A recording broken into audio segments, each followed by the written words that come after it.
We haven't seen a case like this. Silence filled a Jackson County courtroom Wednesday as 25-year-old Devin Baldovino, the man charged in a crash that killed a young girl, awaited his fate. At this time, do you plead guilty to criminally negligent homicide? Yes, Your Honor.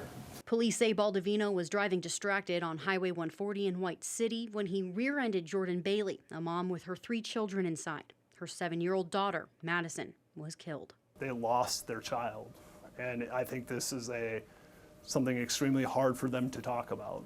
Baldovino was sentenced to 90 days in jail with 3 years supervised probation. If he violates any of the conditions of his probation, then he'll go to prison. People online have been very interested in this case since its beginning, with 90 days for criminally negligent homicide. Is that enough time served for a case like this? In Oregon, felony sentencing is controlled by sentencing grid blocks and people's criminal history scores. In this case, Mr. Baldovino has a low risk of recidivism. He has no prior criminal history.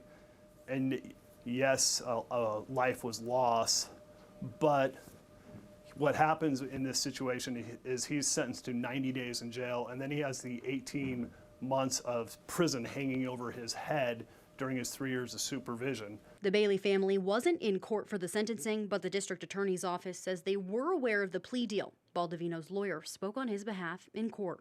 To say I'm sorry does not truly reflect the way I feel about the tragic accident we were involved in.